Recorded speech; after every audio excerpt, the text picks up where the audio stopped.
नमस्कार। Bright tutorial आपके लिए पहला करंट अफेयर बैंकिंग में, चूँकि बैंकिंग इकोनॉमी है या और भी है, बहुत सारे एग्ज़ाम्स में आती हैं। तो हम लोग कोशिश कर रहे हैं कि लॉकडाउन जिस हालात से एक बार, दूसरी बार, फिर तीसरी बार बढ़ी है, तो हम लोग चाहते हैं कि हमारी जो क्लासेस है वो आप तक पहुँचे। इसके लिए कोशिश किया गया है ब्राइट ट्यूटोरियल के डायरेक्टर साहब की तरफ से कि आप तक क्लासेस पहुँचे। तो इकोनॉमी बेसिकली बैंकिंग जो सब्जेक्ट होती है, बैंकिंग जो कॉम्पिटिटिव एग्ज़ाम्स होती है, उसमें 4-5 सब्जेक्ट हैं। उन्हीं 4-5 सब्जेक्ट में हम कोशिश करेंगे एक एक चीज़ों को समझें। तो हर एक फैकल्टी अपना योगदान देने की कोशिश करे कि ऑनलाइन क्लासेस आपको मिल पाए। तो हमारी तरफ से जो बैंकिंग के जो स्ट्रक्चर है या और भी कॉम्पिटिटिव एग्ज़ाम्स हैं, उसमें बैंकिंग और भी एग्ज़ाम्स हैं, उसमें इकोनॉमी बहुत इम्पॉर्टेंट पार्ट है। तो इसको समझने की कोशिश करते हैं इकोनॉमी की होती क्या है, इससे क्या क्या क्वेश्चंस आते हैं। बहुत सारे वैरायटी के क्वेश्चन, जैसे हम पीएससी की बात करते हैं उसमें बहुत ही डेप्थ लेवल पे इकोनॉमी के क्वेश्चंस आते हैं हमारे जो। लेकिन बैंकिंग जो एग्ज़ाम्स होती हैं उसमें जो क्वेश्चंस आते हैं वो बहुत ही रिसेंट के क्वेश्चंस होते हैं या तथ्यों पे ही बेस्ड होते हैं, रिसेंट के ही। तो ज़्यादा चर्चा का ज़्यादा उसमें कोशिश करेंगे कि आप तो ज़्यादा से ज़्यादा आपको वहाँ तक का नॉलेज पहुँचा पाएँ। तो हमारा जो पहला टॉपिक होगा बैंकिंग को लेके या इकोनॉमी को लेके, उसमें हम समझने की कोशिश करेंगे कि इकोनॉमी के क्वेश्चंस कैसे राइज होते हैं। हमें ये भी सीखना पड़ेगा कि इकोनॉमी के ना हम सिर्फ पढ़ें, हमको सीखना पड़ेगा कि इकोनॉमी के जो क्वेश्चंस होते हैं वो कैसे राइज होते हैं, आप कैसे डील कर पाएंगे, उन क्वेश्चन को बेसिकली समझेंगे। जैसे उनमें से एक क्वेश्चन बहुत बेसिक क्वेश्चन है कि हम लोग इसको रीजनिंग में भी दे सकते हैं। क्वेश्चन होता है फाइंड आउट वन, और उस फाइंड आउट वन में कैसे इकोनॉमी के क्वेश्चन कैसे निकलते हैं। बहुत बेसिक क्वेश्चन है। जैसे एक ऑप्शंस के साथ पूछेगा, आपको दिया जाएगा, मान लीजिए आपको ऑप्शन दिया होगा RBI, SEBI, IRDAI, CCI and पांचवा लिख लेते हैं हम PFRDA। ये आपके सामने है 5 क्वेश्चन जो लिखे हुए हैं। एक है आरबीआई, एक है सेबी, एक है IRDAI, एक CCI और एक ऑप्शन है पांचवा आपका PFRDA। अब आपको क्वेश्चन पूछा है कि बेसिक क्वेश्चन पूछा है, फाइंड ऑड वन। अब इस क्वेश्चन में आंसर क्या हो सकता है, इस क्वेश्चन को डील कैसे करें। उससे पहले और भी चीज़ें हैं कि हम इस क्वेश्चन को डील तो कर लेंगे, कोई भी एक आंसर तो ले आएंगे, पर वो आंसर होगा कौन सा और होगा तो क्यों होगा, उस पर एक बहुत कॉन्सेप्ट, आपको कॉन्सेप्ट पता होगा तभी बन पाएगा। तो इन पांचों जो ऑप्शन है उसमें से फाइंड आउट वन निकाले क्या। तो उससे पहले हमको सीखना पड़ेगा कि भाई फाइंड आउट वन जो क्वेश्चंस होते हैं, क्योंकि हमको सिर्फ कोई जरूरी नहीं यही आपको ऑप्शन मिले एग्जाम में और भी ऑप्शंस मिल सकते हैं। जैसे कि इनके बदले कुछ और तरीके से पूछ सकता है, किसी व्यक्ति का नाम लिख के पूछ सकता है कि जैसे आरबीआई के गवर्नर रहे हो, डिप्टी गवर्नर के साथ फाइंड आउट वन। या रिसेंट पे भी जैसे हम सब जानते हैं कि आरबीआई में जो स्ट्रक्चर होता है, बोर्ड ऑफ डायरेक्टर या बोर्ड गवर्निंग बॉडी होती है, उसमें टोटल कितने मेंबर हैं, उस मेंबर के हिसाब से फिर हम जानते हैं कि गवर्नर्स उसमें एक होते हैं, 4 डिप्टी गवर्नर होते हैं। वो 4 डिप्टी गवर्नर में से भी क्वेश्चन, जैसे रिसेंटली अभी एक विरल आचार्य जी जो रिटायर हुए, उसके बदले जो नए अपॉइंटमेंट होने हैं या नया अपॉइंटमेंट होगा, तो वो उस बंदे का नाम पूछ सकता है, उस व्यक्ति का नाम पूछ सकता है कि भाई इन 5 ऑप्शन में 4 डिप्टी गवर्नर का नाम, और एक ऐसे डिप्टी गवर्नर जो रिसेंट अपॉइंट हो, आपने पढ़ा ही ना हो कि विराचार्य जी को कौन रिप्लेस करके आया। तब एक दिक्कत हो सकती है कि हमारा फाइंड आउट वन हमको समझ ही नहीं आ रहा है। अच्छा, फाइंड आउट वन में एक और प्रॉब्लम है कि फाइंड आउट वन के ऑप्शन भी बहुत वैरायटी के आते हैं कि भाई फाइंड आउट वन में 4 ऑप्शन दिया हो, एक नन ऑफ दिस दिया हो, तब कैसे करें। तो नन ऑफ दिस आने की कंडीशंस पे चेक करें, नन ऑफ दिस कब आ सकती है, हो सकता है कि नन ऑफ दिस ना आए, तब कब क्या क्या कंडीशन पे हो सकती है कि ये एक ऑप्शन कब आए। मेन मुद्दा होता है 5 ऑप्शन में आप एक ऑप्शन कैसे सेलेक्ट करेंगे। क्वेश्चन जितना आसान है उतना आसान होता नहीं है। हम लोग समझते हैं यार फाइंड आउट वन बहुत ईजी है, ये बन जाएगा, पर ऐसा नहीं है। अब इसी क्वेश्चन पे अगर हम बात करें कि हमको बोला जाए, मान लीजिए तो खैर हमको 5 ऑप्शन दिया हुआ है तो ज़्यादा नहीं कि एक आंसर तो ईजी आ जाएगा, लेकिन मान लीजिए मैं एक ऑप्शन हटा दूँ और लिख दूं नन ऑफ दिस। अब कैसे ढूंढें भाई। अब यहां तो 2 बात है, ऊपर के जो 4 ऑप्शन है उनमें से भी एक आंसर हो सकता है और नन ऑफ दिस भी हो सकता है। फिर उसमें एक और ऑप्शन भी आता है कि एक मान लीजिए चौथा ऑप्शन भी हटा दिया जाए और लिख दिया जाए अदर देन गिवन ऑप्शन। एक और ऑप्शन दे दिया जाए आपको कि भाई 5 ऑप्शन दिया हो, फाइंड आउट वन क्वेश्चन दिया हो और आपको पूछा जाए कि भाई बताइए क्या है और आपके सामने ये ऑप्शन है, पहले मैंने यहाँ कुछ और रखा था, अभी कुछ और रख दिया, अदर देन गिवन ऑप्शन रख दिया, नन ऑफ दिस। तब तकलीफ और बढ़ गई कि भाई अब क्वेश्चन क्या आंसर क्या आएगा, क्योंकि अब अदर देन गिवन ऑप्शन कब आ सकता है, नन ऑफ दिस। तो हमको सबसे पहले क्वेश्चन सॉल्व करने से पहले कोई भी, चाहे एप्टीट्यूड हो, चाहे रीजनिंग हो, चाहे इंग्लिश हो, चाहे करंट अफेयर हो, चाहे जनरल नॉलेज हो, क्योंकि हम लोग जो डिस्कस करेंगे बेसिकली बैंकिंग को फोकस करके इकोनॉमी अगर हम पढ़ रहे हैं तो उसका सबसे इंपॉर्टेंट पार्ट है कि वो इकोनॉमी जो होती है बहुत रिसेंट पे पूछता है, हमको हिस्ट्री पे नहीं जाने, बहुत बैकग्राउंड पे नहीं जाना होता है, रिसेंट पे पढ़ने होते हैं। तो अब इनमें से हम कैसे चुनें कि भाई क्या हो सकता है, इसके हमको पहले पढ़ना पड़ेगा कि अदर देन गिवन ऑप्शन का मतलब क्या, नन ऑफ दिस आने की बात कब करें हम। उनमें से भी हमको इनके बारे में अगर 5 ऑप्शन दिया हो तो सबसे इंपॉर्टेंट चीज़ क्या हो सकती है, इनमें हमको सोचना पड़ेगा कि फाइंड आउट को कैसे डील करें। हर क्वेश्चन को डील करने के अपने एक तरीके होते हैं, अपने एक पैटर्न होता है। चाहे कोई भी क्वेश्चन आप उठा लीजिए, भाई हर क्वेश्चन में आपको 5 ऑप्शन मिलेगा, आपको ऊपर में क्वेश्चन लिख के बोलेगा, अल्टीमेटली उस क्वेश्चन को मैं फाइंड आउट में बदल सकता हूँ। क्यों बदल सकता हूँ, सिंपल से क्वेश्चन पे एक छोटे से कंप्यूटर के क्वेश्चन से समझने की कोशिश करते हैं कि भाई ऑप्शन दिया हो कि भाई फाइंड आउट वन, और ऑप्शंस कुछ इस तरीके के हैं, जैसे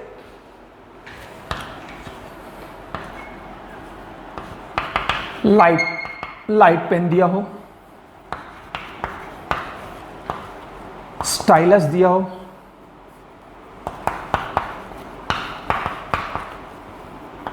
जॉयस्टिक दिया हो,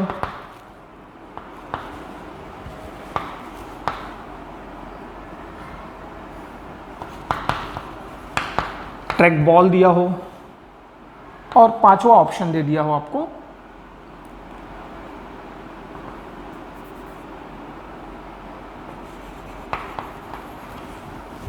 माउस दे दिया हो, या और कुछ भी हो सकता है, टच पैड हो सकता है। चलिए टच पैड देख लेते हैं, टच पैड दे सकते हैं। इस क्वेश्चन में एक और वैरायटी देख सकते हैं, इसको भी हमने फाइंड आउट वन में रखा है, ये भी फाइंड आउट वन ही क्वेश्चन है, इसको एक और वैरायटी पे देख सकते हैं। इस क्वेश्चन को ऐसा कर सकते हैं कि आपको फाइंड आउट वन दिया हो, ये निकालने गया हो, अब आपको पूछ सकता है only 1 and 2, only 2 and 3, only 1, 2 and 3, या ओनली 3 and 4, या एक नन ऑफ दिस, एक इस तरह से भी पूछ सकता है। या इस क्वेश्चन को और एक तरीके से पूछ सकता है, क्वेश्चन दिया हो फाइंड आउट वन, तो एक तरीका ये हो गया। चलिए इसको रहने देते हैं। अब इस क्वेश्चन में फाइंड आउट वन निकालने की बात है, हो सकता है जैसे हमने अभी चर्चा कर रहे थे, इन पे भी चर्चा कर रहे थे, इस सेम क्वेश्चन में इसके बदले एक काम करता हूँ, मैं शॉर्ट फॉर्म में लिख रहा हूँ अदर देन गिवन ऑप्शन को, OTGO, other than given option, और यहाँ पे NOT कर देता हूँ, बार बार ना लिखना पड़े, नन ऑफ दिस।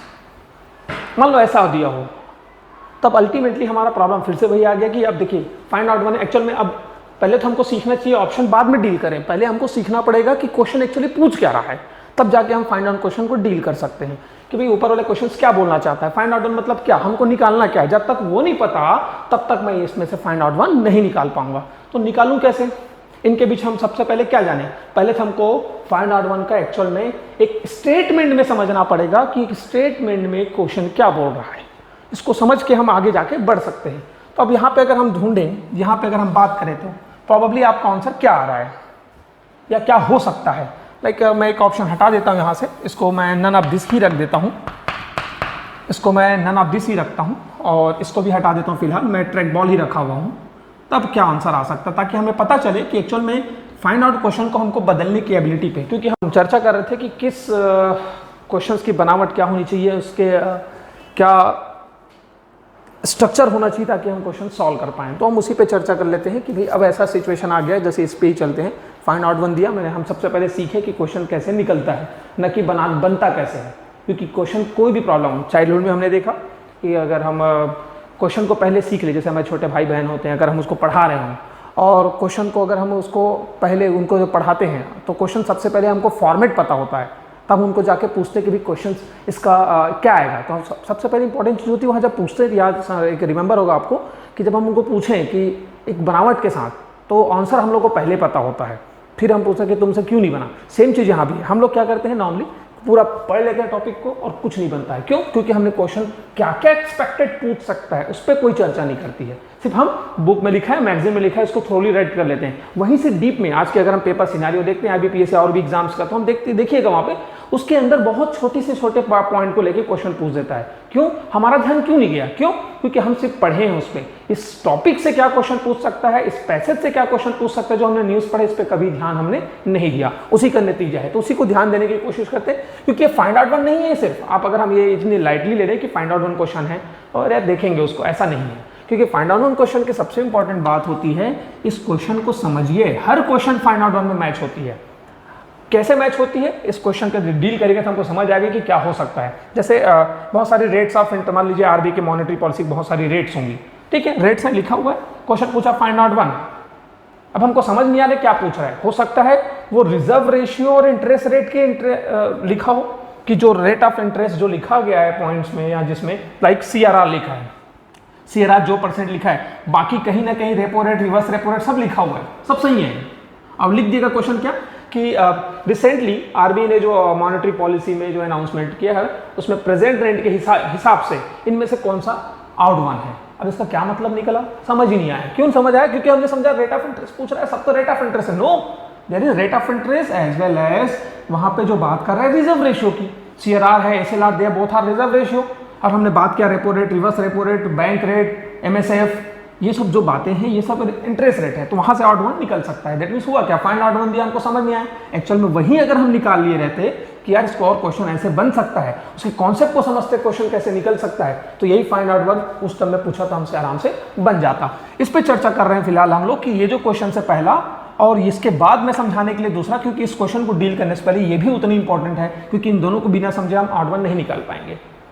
तो सबसे पहले इस पे देखते हैं, एक लाइट पेन है। आप सब कंप्यूटर से, आज के समय में सारा बच्चा पढ़ा रहता है कंप्यूटर, तो ज़्यादा क्वेश्चन नहीं होता है। लाइट पेन, स्टाइलस हो सकता है, आपने स्टाइलस जहाँ तक मैं अभी तक पढ़ा है उसमें तो एक दिक्कत आई है कि स्टाइलस के बारे में लोग कहते हैं कि हम लोग नहीं जानते। अब वो तो थोड़ी देर में चर्चा होगी तो आपको पता चल जाएगा जानते नहीं जानते हैं। एक होती है जॉयस्टिक, एक होता है ट्रैक बॉल, और हमने इसमें थोड़ा हेर फेर करेंगे। फिलहाल मैं OTG को ना लेके मैं ट्रैक बॉल ले रहा हूँ, और नन ऑफ दिस के साथ। तब क्या हो सकता है, तो चलिए इस पर डिस्कस कर लें, फिर मैं ऊपर वाले क्वेश्चन को डील करने की कोशिश करेंगे कि आखिर ऊपर वाला क्वेश्चन है क्या। Light pen, stylus, joystick, track ball, remember that, बहुत ध्यान से सुनिएगा क्योंकि इसमें इंपॉर्टेंट चीज है। क्वेश्चन सॉल्व नहीं करना है सबसे पहले, ये ऑप्शन का खेल बाद में देखेंगे क्या क्या हो सकता है। सबसे पहले खेल है ये क्वेश्चन बनता कैसे है, उसको सीखना जरूरी है, क्योंकि एग्जाम हॉल में आपका दिमाग यही होगा, अरे दो ऑप्शन है, कंफ्यूज हो जाओगे। तो उस कंफ्यूजन को दूर करने के लिए आपको सीखना पड़ेगा कि क्वेश्चन एराइज कैसे होते हैं। ये हर सब्जेक्ट में आपको करने होंगे, क्योंकि जब तक ये नहीं कर पाएंगे, मैथ्स में भी कई बार प्रॉब्लम आता है, दो नियरेस्ट होता है, तो आप दिमाग लगाते हैं यार क्यों, ये दो में से एक क्यों, तो वो एक क्यों ही क्या है, फाइंड आउट नहीं तो है, उसी में दो में से आपको एक फिर आपको ऑप्ट करने हैं। तो चलिए इस पे लाइट पेन के बारे में सब जानते हो आई थिंक, अगर याद नहीं आया तो याद रखिएगा। जब हम सेमिनार होते हैं या कुछ होता है तो एक देखिए होगा साइड में एक लैपटॉप होती है और स्क्रीन पे रहता है, स्क्रीन पे वो प्रेजेंटेशन देते रहता है जब बात करते हैं तो सेमिनार के समय, तो वो बार बार अपने लैपटॉप पे मूव नहीं करता है, वो स्क्रीन पे ही मूव करवाता है। तो उसके पास जो एक तरह का जो इंस्ट्रूमेंट होता है जिसके थ्रू वो काम करता है, उसको हम लोग लाइट पेन कहते हैं। तो अब लाइट पेन की बात करें, इसी क्वेश्चन को हम कितने तरीके से डील करेंगे वो भी समझ आएगा। लाइट पेन की बात करूँ तो यार एक चीज़ समझ आ रही है कि भाई मैं बार बार अपने लैपटॉप या जैसे हम लोग बात करते हैं उसमें तो माउस की तरह यूज़ ना करके हम लोग यूज़ कर रहे हैं वहाँ पे लाइट पेन। तो एक तरह का ये जो डिवाइस है मैं कह सकता हूँ ये माउस की टाइप का ही है। सेम अगला है स्टाइलस। आप लोग सोच रहे हो कि अचानक से कंप्यूटर की बात कहाँ से होगी, आपको फिर से रिमाइंड कर दूँ, हम कंप्यूटर की बात नहीं कर रहे हैं, हम इस क्वेश्चन को निकालते हैं उस पर बात कर रहे हैं। स्टाइलस, ये बहुत लोग कहते हैं नहीं जानते, बहुत सारे स्टूडेंट कहते हैं हम नहीं सुने हैं। बड़ा अजीब बात है क्योंकि लोग मैक्सिमम कई बार देखे भी हैं और अगर आप टीवी के विज्ञापन में भी देखे होंगे स्टाइलस के बारे में। और वो होता है कि आप जब सेलफोन यूज़ करते हैं तो उसके साथ देखे होंगे सैमसंग मोबाइल के साथ एक स्टिक आती है। पहले वाले मोबाइल में नॉर्मली हर मोबाइल पे ऐसा होता था, जो टच स्क्रीन सेलफोन्स होते थे उस पर जो होती थी वो कहलाता है स्टाइलस। तो इस स्टाइलस का यूज़ में just like I think mouse की तरह करते हैं भाई, जिसको हमको सेलेक्ट करना है तो उसी के थ्रू करते हैं। जैसे नॉर्मली आज का हम स्टिक ना यूज़ करके फिंगर यूज़ करते हैं, फिंगर से ही मूव करते हैं फिंगर से। तो वो जो माउस नहीं यूज़ करके हम क्या यूज़ करते हैं उसमें, ये होती है आपकी टच स्क्रीन जो सेल फोन्स होती है उसमें यूज़ करते हैं। जॉयस्टिक की बात करते हैं हम, जॉयस्टिक सब जानते हो, एक गेमिंग डिवाइस है, वीडियो गेम खेलने के काम आते हैं। इसमें थोड़ा कन्फ्यूज़न हो जाते हैं, बच्चे कंफ्यूज हो जाते हैं कि भाई जॉयस्टिक सर हम तो उसमें कंप्यूटर में माउस की तरह यूज़ करते हैं। तो मैं पूछा भाई कि जैसे हमने माउस की तरह बात करते हैं, तो माउस की तरह क्या, जैसे माउस काम करता है किसी फोल्डर को सेलेक्ट करना है, तो क्या जॉयस्टिक से मैं कोई फोल्डर सेलेक्ट कर सकता हूं? हाँ, गेमिंग टूल है तो गेम के जो ऑप्शन है उसको सेलेक्ट कर सकता हूं, पर उसके बाहर जाके मैं इससे नहीं। दैट मीन्स जॉयस्टिक जो है गेमिंग टूल के साथ साथ ये सिर्फ इनपुट का पार्ट है। अब मैं इनपुट क्यों बोला? क्योंकि अगर मैं माउस की बात करता हूं तो क्या सिर्फ ये इनपुट है या और कुछ लिख सकता हूं मैं? तो माउस जो होता है सिर्फ इनपुट नहीं होती है, एक चीज और सबसे इंपॉर्टेंट होता है, ये पॉइंटिंग डिवाइस भी होती है। क्या यही सेम पॉइंटिंग जॉयस्टिक में कर सकते हैं? नहीं कर सकते। चलिए हम और आगे देखते हैं, शायद और ऑप्शन में कुछ मिल जाए। Track ball. अब ट्रैक बॉल अभी के समय में तो ट्रैक बॉल दिखता नहीं है। पहले जो माउस होते थे, आज का माउस आप देखते हो नीचे लाइट जलती रहती है। ट्रैक बॉल की अगर बात करते हैं तो पहले के माउस में याद होगा कि एक गोल सा लड्डू आकार का, लड्डू टाइप का एक माउस होता था जिसको हम लोग कहते थे ट्रैक बॉल माउस। अगर मैं बात करूं तो ये भी एक माउस की तरह है, ये भी एक माउस हो गया, ये भी एक माउस हो गया, बचा क्या? जॉयस्टिक। देन ये क्वेश्चन तो फाइंड आउट वन था, तो निकला क्या आंसर? जॉयस्टिक। हाउ? अब कैसे निकाल पाए? तो मैं ये कह सकता हूं भाई, इन क्वेश्चन पूछ सकता है फाइंड आउट वन के बदले माउस की तरह इनमें से कौन सा डिवाइस नहीं है। एक तरीका ये हो गया, माउस की तरह कौन सा इनमें से डिवाइस नहीं है, जॉयस्टिक आ गया। चलिए एक हमें आंसर आ गया कि कैसे पूछ सकता है। तो फाइंड आउट वन निकला क्या? पहले हमें क्या सीखा, तब इजी मिल गया, क्योंकि यहां पे कंफ्यूजन हो गया था यार, सब तो इनपुट है, लाइट पेन भी इनपुट है, एक तरह का स्टाइलिस भी है, लेकिन एक और बात पे हम गौर नहीं किए कि पॉइंटिंग भी है, इसलिए हम मार खा गए कि जॉयस्टिक ऑप्शन में नहीं आया। हम चले जाते हैं नॉर्मली नन ऑफ दिस में, या कई बार नन ऑफ दिस भी नहीं लगाता है, फोर्सली हम लोग किसी एक में लगा लेते हैं। तो क्वेश्चन क्या निकला फाइंड आउट वन को? हमको स्टेटमेंट में क्या मिला? माउस की तरह कौन सा नहीं है। अगर ये निकालने की एबिलिटी हो जाए तो चलिए यहाँ पे थोड़ा सा फेर बदल करता हूं मैं। यहाँ पे इससे पहले जो नन ऑफ दिस के बदले मैंने जो यहाँ पे लिखा होगा, याद होगा मैंने लिखा था टच पैड। अब थोड़ा इंटरेस्टिंग आ गया इस पॉइंट पे, इंटरेस्टिंग आ गया ये पॉइंट कि भाई अब टच पैड क्या, आप में से बहुत लोगों ने देखा भी होगा, यूज भी किया होगा, पर अभी दिमाग में नहीं आ रहा होगा। टच पैड लैपटॉप देखे हो कि लैपटॉप में जहाँ पे आप फिंगर मूव करते हो, वो जो फिंगर मूव करते हो लाइक अ माउस, तो वो कहलाता क्या है? टच पैड कहलाता है। तो मैं कह दूं ये भी माउस की तरह है। अब आपसे क्वेश्चन पूछा कि मैं ये ट्रैक बॉल हटा दूं और ये दो ऑप्शन के साथ पूछूं, क्वेश्चन अभी भी मैं इसको हटा रहा हूं क्योंकि अभी तो पता चल गया था, फिर भी मैं हटा दे रहा हूं। फाइंड आउट वन क्वेश्चन है, तब क्या निकलेगा? Light pen, stylus, touch pad, other than given option की नन ऑफ दिस। 2 मिनट सोचिए फिर बताइए अपन कि भाई इसमें से आंसर क्या आएगा। तो लोग हड़बड़ी में क्या करते हैं, लिख देते हैं नन ऑफ दिस या अदर देन गिवन ऑप्शन। अब मुद्दा ये है कि यार उन दोनों में से लगाऊंगा कौन सा मैं? यहां तो अब है कि अदर देन गिवन ऑप्शन मतलब इनको छोड़ के कोई और बताओ, या नन ऑफ दिस। तब इसमें आंसर क्या आएगा? तब यहां पे थोड़ा सा मैटर फंस जाता है कि यार फाइंड आउट को डील कैसे करें। तो इसका आंसर क्या होना चाहिए कि भाई इनमें से तो ये तीनों तो एक कैटेगरी में है, माउस की तरह। मान लीजिए अब इसको फाइंड आउट को हटा दो, थोड़ा कंफ्यूजन दूर करने के लिए। क्वेश्चन है अब माउस की तरह कौन सा नहीं है? सब माउस की तरह है। आंसर क्या दिया है? None of this. सीधा लगा सकते हैं कि आएगा इसमें से नन ऑफ दिस। क्या इसमें अदर देन गिवन ऑप्शन की कोई गुंजाइश है? ये अदर देन गिवन ऑप्शन आता कब है, उस पर भी चर्चा उतनी इंपॉर्टेंट है कि भाई अदर देन गिवन ऑप्शन आता कब है। अगर ये नहीं सीख पाए तो बहुत प्रॉब्लम होगी, क्योंकि बहुत सारे ऑप्शन में नन ऑफ दिस के साथ अदर देन गिवन ऑप्शन आता है। इस अदर देन गिवन ऑप्शन को डील करने के लिए दूसरे क्वेश्चन पे चलते हैं थोड़ा सा, तो आई थिंक ज़्यादा अच्छा क्लियर होगा कि इस ऑप्शन के साथ अदर देन गिवन ऑप्शन कैसे दिखाया जाएगा।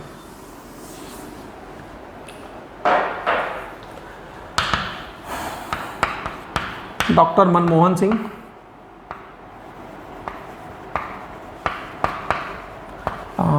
टी सुब्बाराव,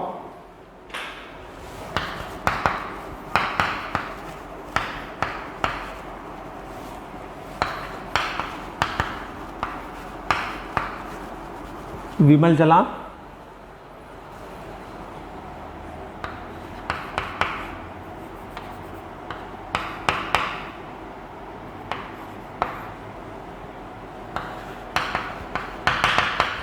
क्वेश्चन है फाइंड आउट वन। मैं थोड़ी देर पहले बोला ही था, हो सकता है कि आरबीआई के गवर्नर का नाम लिख दिया होंगे।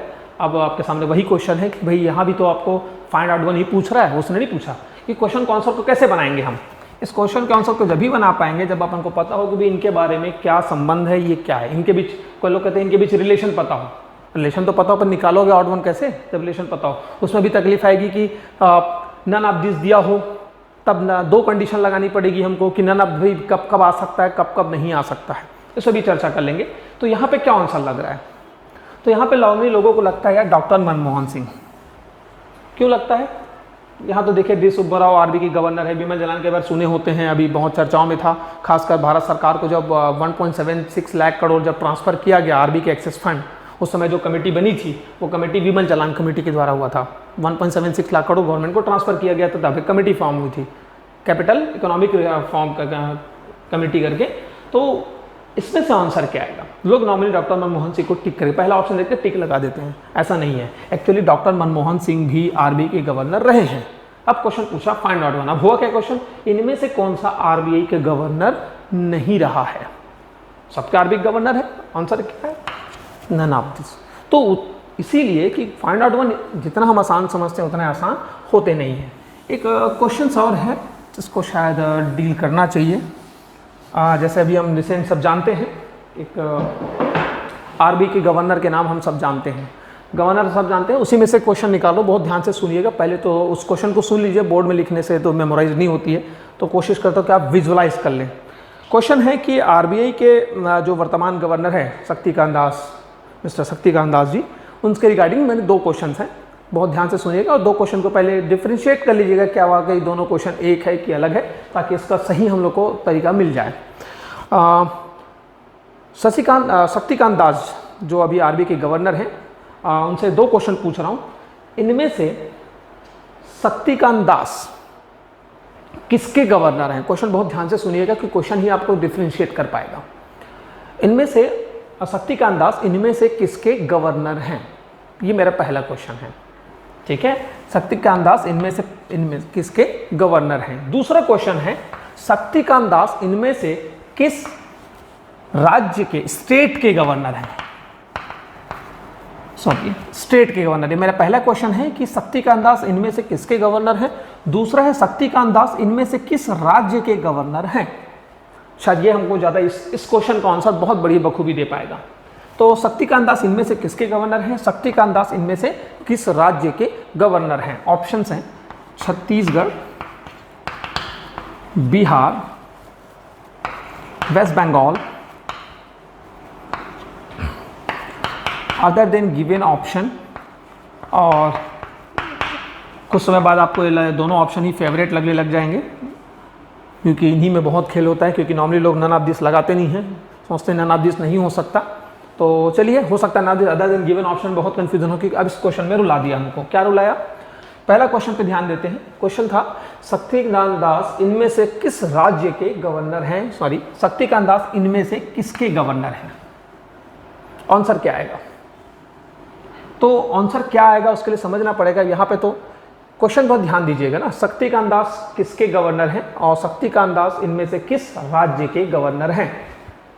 तो शक्तिकांत दास जी तो गवर्नर तो है, ऑब्वियस सी बात है गवर्नर है, पर क्या किसी राज्य के गवर्नर हैं? नहीं। तब अब आंसर कौन सा लगाएं, ये कि ये, क्योंकि दोनों में ही कुछ गड़बड़ है। शक्तिकांत दास किसके गवर्नर हैं? वे हम सब जानते हैं कि भाई वो आरबीआई के गवर्नर है, ऑप्शन में नहीं है। अब मतलब इन दोनों ऑप्शन में से कोई एक होगा, क्योंकि इसको समझे बनाए मैं आगे नहीं जा सकता, तकलीफ आ जाएगी।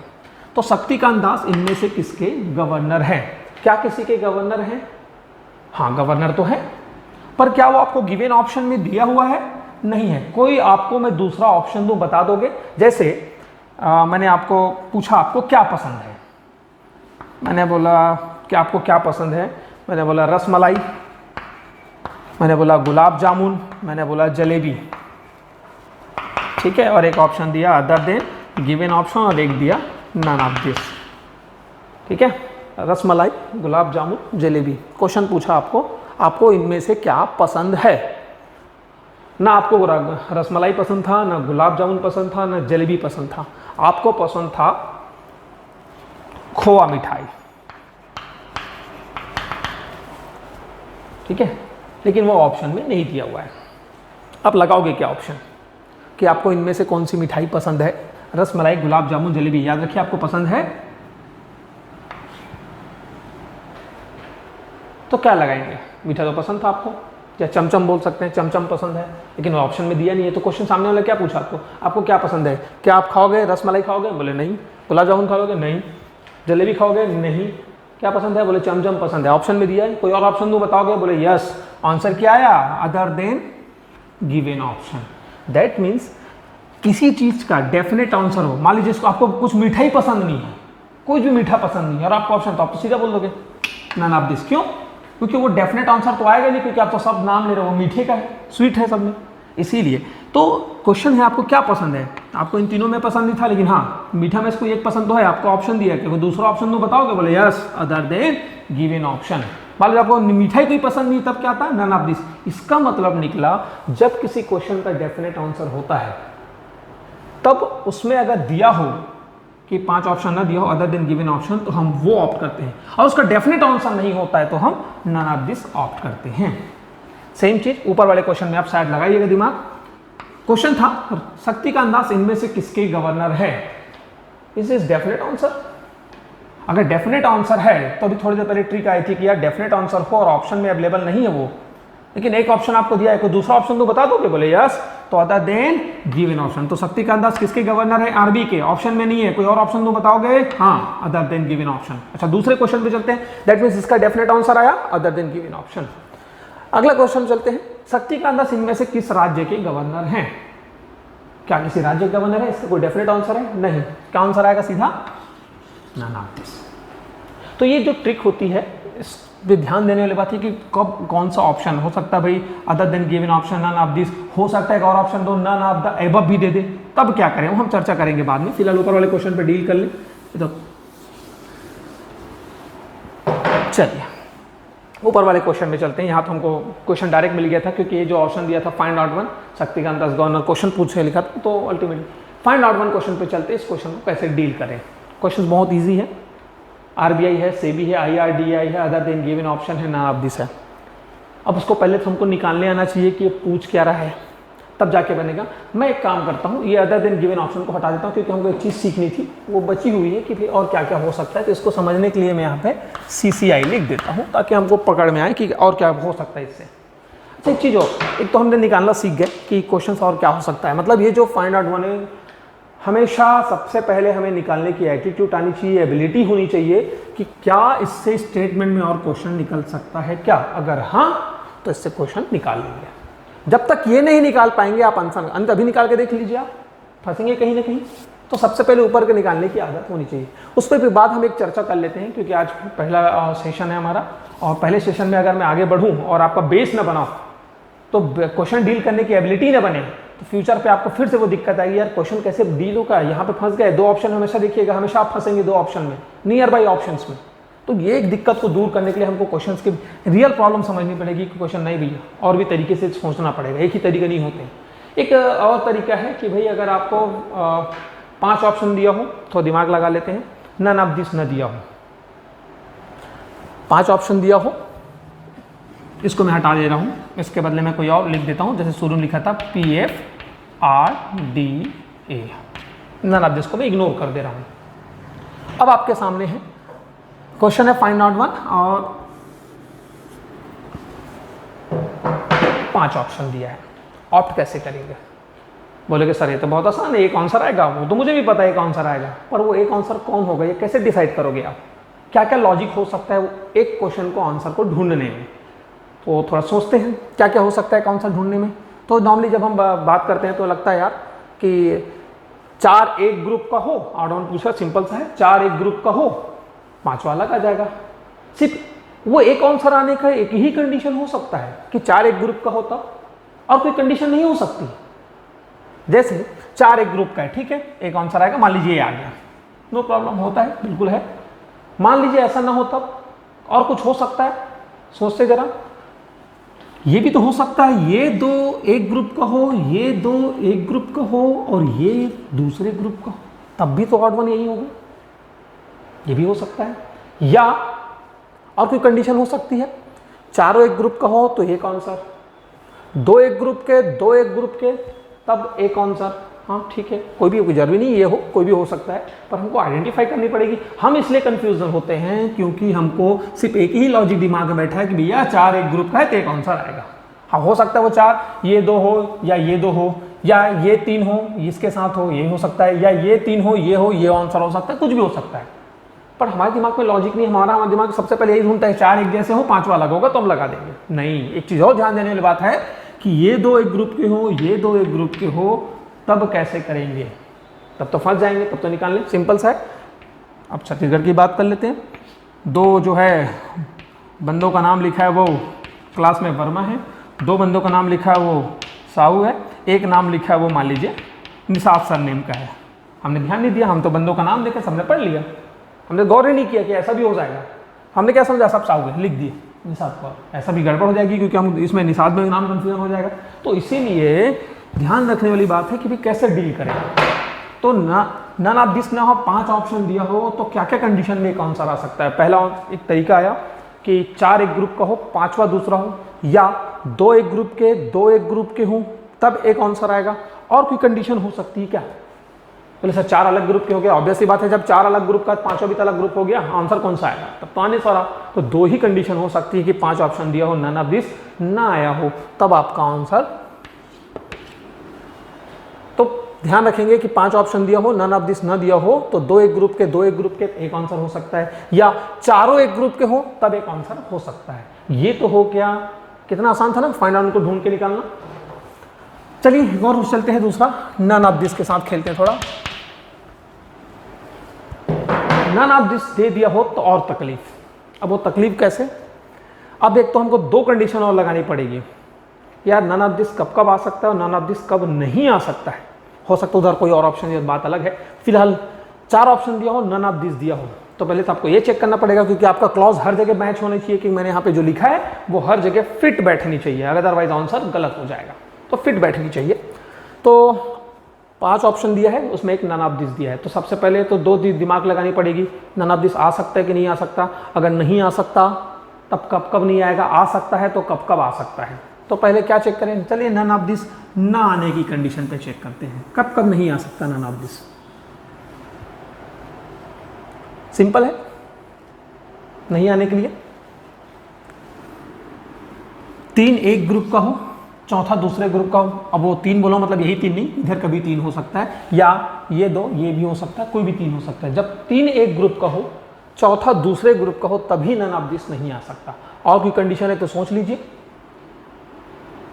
नहीं आने के लिए नन ऑफ दिस ना आए तो एक ही कंडीशन होगी, ठीक है। अब हम चेक करते हैं नन ऑफ दिस आने की कंडीशन, कब कब आ सकता है नन ऑफ दिस। तो नन ऑफ दिस आने के लिए चारों सबसे पहले तो एक ही ग्रुप का हो, चलो ये भी ठीक है। एक और हो सकता है, दो एक ग्रुप के हो, दो एक ग्रुप का हो, तब भी हो सकता है, बिल्कुल हो सकता है, ठीक है। और कोई कंडीशन हो सकती है कि अपार्ट फ्रॉम दिस, कि चार एक ग्रुप का हो तब नन ऑफ दिस, चारों ये दो और ये दो अलग अलग ग्रुप का हो तब नन ऑफ दिस। अब और कोई कंडीशन हो सकती है क्या, सोचना पड़ेगा। हाँ हो सकती है यार, कहीं ये चारों ही अलग ग्रुप का हो तब। इस पे ध्यान नहीं गया हमारा कि यार चारों ही अलग अलग ग्रुप का हो, चारों एक दूसरे से संबंध ना हो, तो मैं इनके बीच रिलेशन ही नहीं है, तो ऑड वन क्या आया, नन ऑफ दिस। कोई ऑड वन नहीं निकलेगा क्योंकि सब तो ऑड वन ही निकले, निकालोगे क्या आप। इसीलिए आपको दो पहले तो चेक करना पड़ेगा, भैया पांच ऑप्शन दिया है उसमें नन ऑफ दिस नहीं है, तब हम देखेंगे ना एक आंसर आएगा, बिल्कुल आएगा, ब्रह्म ज्ञान वाली बात नहीं, एक आंसर आएगा, बिल्कुल आएगा। कैसे आएगा, हमने बोला चारों एक ग्रुप के, वाह ये तो नई बात है, और दो एक ग्रुप का हो गया तब। इसलिए नन ऑफ दिस पांच ऑप्शन दिया, रिमेंबर दैट पांच ऑप्शन में नन ऑफ दिस न दिया हो तो चार एक ग्रुप का हो तो पांचवा जो भी होगा वो आएगा, या दो एक ग्रुप के, दो एक ग्रुप के, एक कंडीशन हो गया। दूसरा मैं नन ऑफ दिस वाला क्वेश्चन आ गया तब कैसे करें, तो पहले चेक करेंगे नन ऑफ दिस नहीं आएगा तब कब कब नहीं आएगा, बोले भैया चारों अलग अलग ग्रुप का हो। ऐसा हो सकता है क्या, बिल्कुल नहीं हो सकता। तो नन ऑफ दिस नहीं आने के लिए कंडीशंस हैं कि तीन एक ग्रुप का हो तभी चौथा, नहीं तो नन ऑफ दिस आने की कंडीशन लग जाएगी, तो हमको चेक करना पड़ेगा। फिर हमने देखा नन ऑफ दिस आने की कंडीशन चेक किए, इसके लिए तीन कंडीशन आई। क्या क्या कंडीशन, चारों अलग ग्रुप के हो, चारों एक ग्रुप के हो, दो एक ग्रुप के, दो एक ग्रुप के, तब आएगा नन ऑफ दिस। यहाँ पे कोई डाउट नहीं होनी चाहिए, उम्मीद है। अगर आपको डाउट होता है तो आपको जो लिंक भेजी जाएगी भविष्य में, उसमें आप लोग अपना डाउट क्लियर करवा सकते हैं जब तक लॉकडाउन इश्यूज़ रहेंगे तब तक। अगला चलते हैं, ये तो हो गया भैया नन ऑफ दिस की कंडीशंस को डील करने, क्वेश्चन को डील करने का। हम तो डील कर लिए लेकिन अभी तक इसको स्टेटमेंट में नहीं निकाल पाए। PFRDA नन ऑफ दिस नहीं है, मतलब नन ऑफ दिस नहीं है मतलब समझ गए होगे क्या निकालना है आपको। अब इनमें कंपेयर कर रहे हैं आपको कौन सा आंसर हो सकता है, निकालिए। सोचते हैं क्या हो सकता है आंसर, ऐसे में तो बनेगा नहीं। RBI, SEBI, IRDA, CCI, PFRDA, इनमें तो आपने, मैं आई थिंक RBI तो फ्रिक्वेंटली सुनते ही हैं, आजकल एडवर्टाइजमेंट में आप देखे होंगे। IRDA भी बहुत सारे आता है, इसका टैगलाइन भी आता है इंश्योरेंस है, सही है, या इंश्योरेंस को लेके। SEBI भी कई बार आप सुने होंगे, ये थोड़ा सा लिटिल बिट का, और ये है जो रेयर सुनते हैं आप, PFRDA और CCI। बाकी तीन के बारे में सबसे ज़्यादा इसके बारे में सुने होते हो। आखिर ये है क्या क्वेश्चन, इन क्वेश्चन को अगर हम डील करें तो समस्या आएंगी थोड़ी। RBI की बात करते हैं, क्या लगता है क्या हो सकता है। अब इन दोनों में ही आपका टाई चल रहा होगा, इनके बारे में तो क्लियर होगा।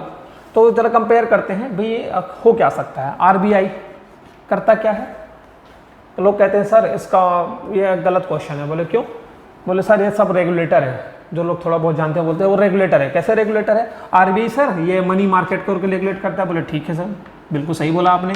SEBI जो है वो कैपिटल मार्केट को रेगुलेट करता है, बिल्कुल सही है। IRDA वो इंश्योरेंस सेक्टर को रेगुलेट करता है, ये भी सही है।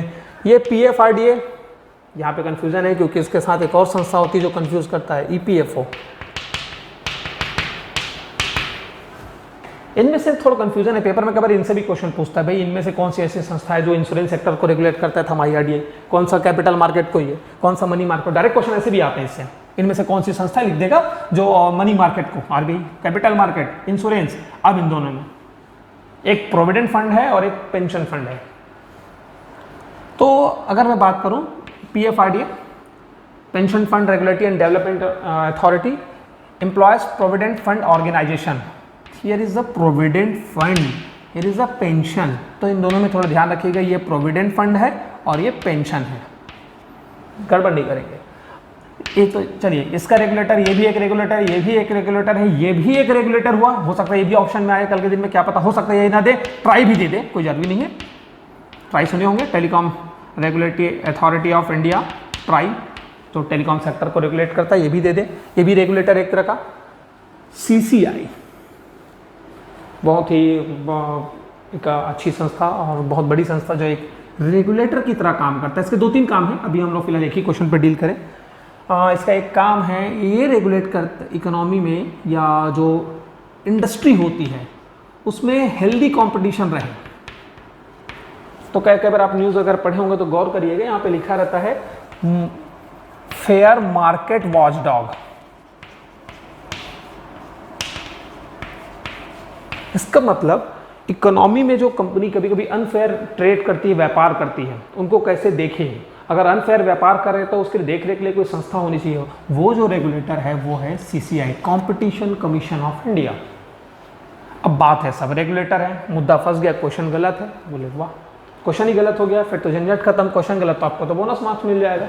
पर ऐसा नहीं है, कुछ और बात है। जैसे हमने जॉयस्टिक और स्टाइलस वाली बात बोला था कि इनपुट तो सब था, कुछ और बातें थी, क्योंकि बाकी चीजें थी वो इनपुट एंड पॉइंटिंग था माउस की तरह, लेकिन जॉयस्टिक सिर्फ इनपुट था। सेम यहां भी एक प्रॉब्लम आ गई। ये जो संस्थाएं हैं, RBI बेसिकली डील करता है मनी फ्लो, मतलब मार्केट से पैसा लेने या देने का काम करता है, या बैंक के थ्रू करे चाहे जिसके भी थ्रू करे। तो ये मार्केट से पैसा लेने और देने दोनों का काम किया। SEBI शेयर मार्केट के थ्रू सुनोगे पैसा लेता भी है, लेने का भी काम, और शेयर मार्केट में जो गेन वेन जो भी है देन देन। इंश्योरेंस के टर्म में पैसा आता है और इकोनॉमी में पैसा, ये भी जो भी एक्सेस पैसे होते हैं तो बहुत सारे गवर्नमेंट के फंड्स भी रेस करता है। PFRDA पेंशन के टर्म में पैसा कलेक्ट करता है इकोनॉमी से, और बहुत सारी जगहों पे ये पैसा लगाता भी है। जैसे हम बात करते हैं इसमें, अगर PFRDA तो एक स्कीम होती है इडली, अगर आप बाद में ढूंढिएगा इडली, एक स्कीम होती है जिसके तरह ये पैसा जो कलेक्ट किया है वो मार्केट में इसके थ्रू लगाता है। दैट मीन्स ये संस्थाएं कहीं ना कहीं मार्केट से पैसा कलेक्ट करती है जिस भी टर्म में। जैसे आरबीआई की बात करूं, बैंकों को थोड़ा डिपॉजिट के टर्म में लेती है या लेवाती है। शेयर मार्केट में सेबी के शेयर के मार्केट पैसा लेती है। ये इंश्योरेंस के टर्म में मार्केट से पैसा लिया, ये पेंशन के टर्म में पैसा लिया। क्या सीसीआई मार्केट से पैसा लेता या देता है? नहीं। तो चूंकि सीसीआई सिर्फ रेगुलेटर है और ऐसी संस्थाएं जो मार्केट से, रिमेंबर दैट, बहुत ध्यान से सुनिएगा, मार्केट से पैसा लेता हो या मार्केट में देता हो। अब बात है ये जो भी संस्था है मार्केट में ऑर्गेनाइजेशन लिख देते हैं, कोई भी ऑर्गेनाइजेशन मार्केट से पैसा लेता देता हो तो इस एक्टिविटी को सबसे पहले समझना पड़ेगा, क्योंकि एक डेफिनेशन जब आएगी उस डेफिनेशन में फिट, क्योंकि वो डेफिनेशन ही आगे जाकर आंसर हमको देगा। तो ऐसे संस्थाएं या ऐसा activity, not only in terms of this organisations, ये संस्थाओं के बारे में बात हम नहीं कर रहे हैं। हम बात कर रहे हैं कि ओवरऑल जो मार्केट में ऐसी संस्थाएं जो मार्केट से पैसा लेती हो और मार्केट पे देती हो, collecting money from market and infuse money in the market, ऐसी संस्थाओं को क्या कहते हैं? इन संस्थाओं या कहते क्या है? कहने के लिए पहले हम वन वर्ड समझना पड़ेगा कि यार वन वर्ड में क्या कहलाएगा।